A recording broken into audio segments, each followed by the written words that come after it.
right. Anyway. Okay, very nice to have you both here. Mark and Josh from Queens of the Stone Age now together. Last year, I remember when we met on the Rock am Ring, you told me that you go straight directly to do the last show with the Screaming Trees, and now you're together here in the band. Together again. Yeah. We're like a teen heartthrob movie couple, and we're together again, and we keep doing little movies together. Mark, was it quite clear for you to play again with Josh in any kind of band, or let's say with the Queens together? Well, I vowed I'd never play with him again. But with the kind of money I'm paying him, no. How much? It's at least $4 or $5 American a day. Oh, fine. It beats my other job washing dishes, so we patched up our differences.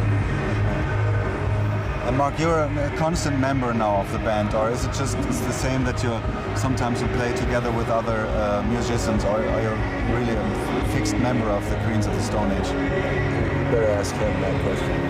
Yeah, he is until we get into some kind of scratching, rolling through the field cat fight. But I'm sure we'll patch it up again after that, and everything will be okay. I mean, the good thing about the Queens is that Mark is in the band, but like all other members, you can go do whatever you want as well, you know? And so it's kind of ambiguously that way. You know, it's kind of ambiguous, I guess. When you're here on this Bizarre Festival, it's the second time that you are here. It's some years ago that you have been here. Is it something special for you, the Bizarre Festival, and even the 15th festival here? I think this is a good festival. I mean, there's some that we skip, and I think it's weird how each festival has its own attitude, you know. Sometimes you play Reading and you're in the mud and they're treating you like children, and you know, here's your bowl of soup and your bread. It's like being in jail, but these festivals like this, like Bizarre, is good. It's a little happier, you know. Mark, when talking about Bizarre Festival, can you remember a bizarre situation that you have been in, not only specific on a festival, but just in any kind of in your life that you met maybe some bizarre people? How much time do you have for him? I heard Nick is a bizarre person as well. Yeah, you know, but who isn't really? That's sort of the beauty of playing with these guys, is they're, you know, Bizarre?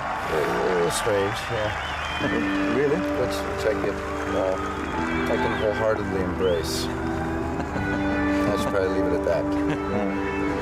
When you look back to your, let's say, musical career, when you think of your beginnings, that you started with making music, was it a time that you thought about, wow, I want to be successful, or that you thought about, I only want to work for my art and not doing any kind of compromises? How is it now when you compare the beginning, let's say, and the time now?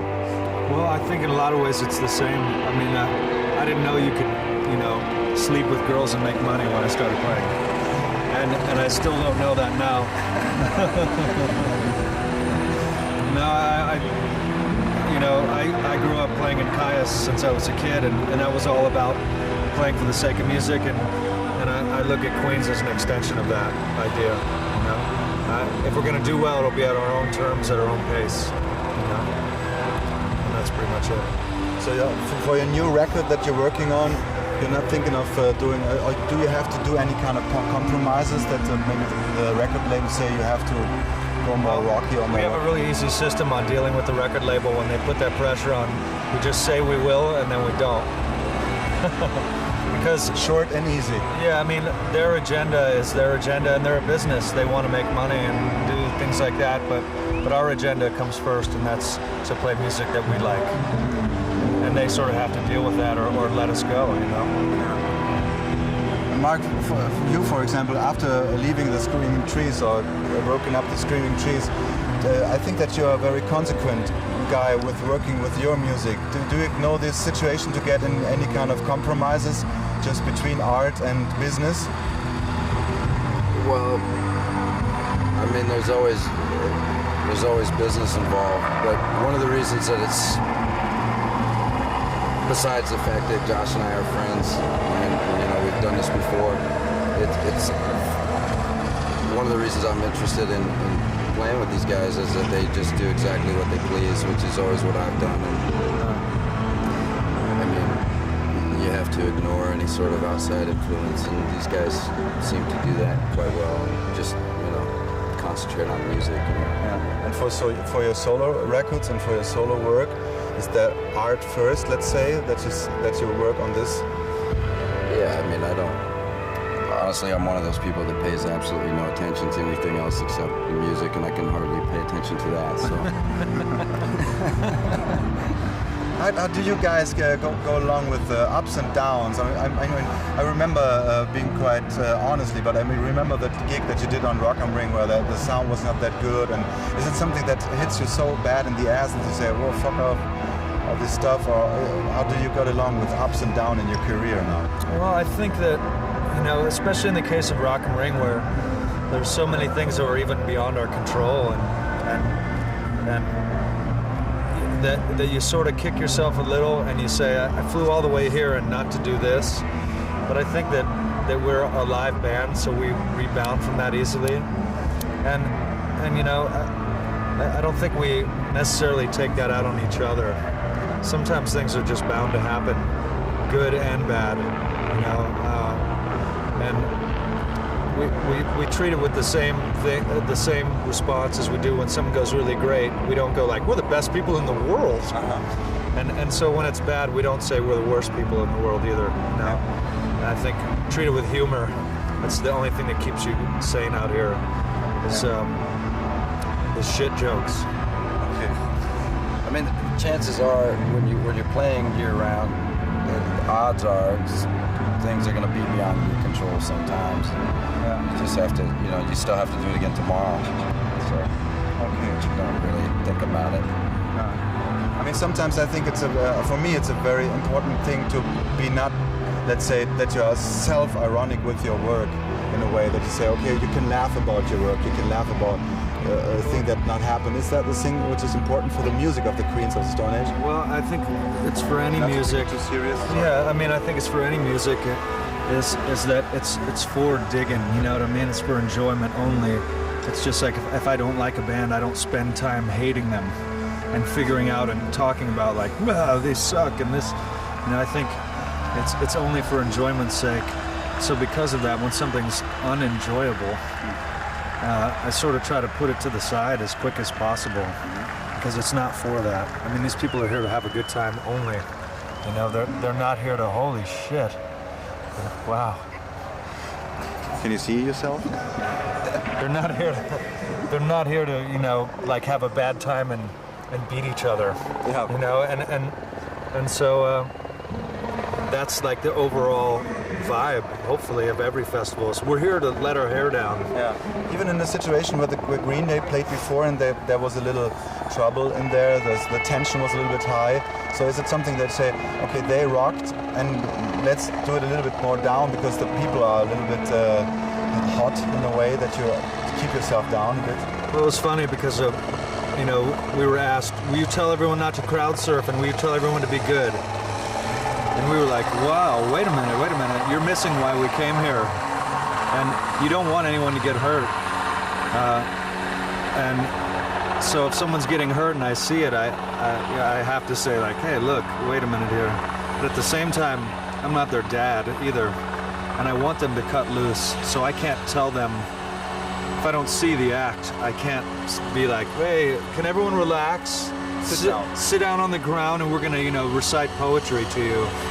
And they went on before we played and kind of did just that. And so, but these are like the things we're talking about. You don't spend any time like going, oh golly gosh, you don't. What can you do? Looking a little bit in the future, I mean, you have another gig tomorrow, and you're working on a new material. Mark actually sees the future, so this is going to be a good question, I can tell. Mark, let's talk about the future. We will see you together and the Masters of Reality, for example, playing together. Would you guys together? Queens and Masters together? I hope so. I certainly hope so. I sense that could happen, yes. It's an interesting thing because you're so close together. You work together in the desert sessions, and you work with Chris Goss together. So it seems like it's a whole family in a way. Yeah, we've actually talked about where, because his band is very fluid as well.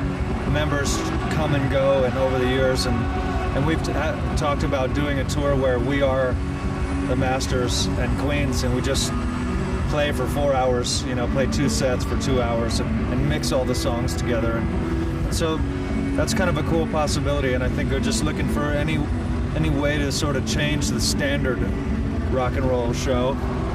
And I think that's why our lineup changes, and why the more it's like a circus, the more everyone has that childlike quality. Very interesting. Very provocative indeed.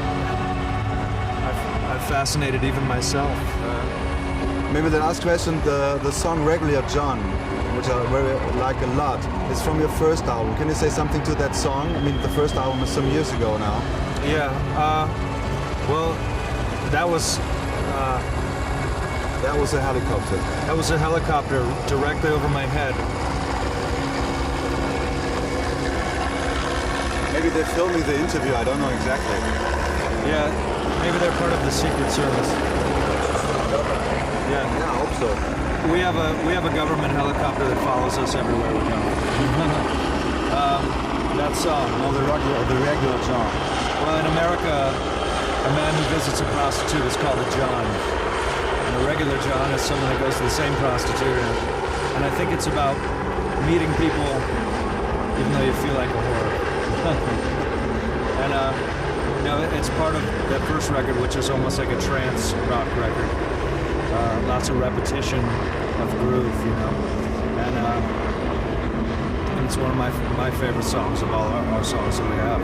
So it's good that it was part of the show tonight that we recorded that. Okay, thank you guys a lot for having time for us, especially after the show, because I know that sometimes you don't like to do that. Yeah, well, for you, anything. Oh, anything. thanks. Good to see you again. Yeah, thank you. Okay, guys.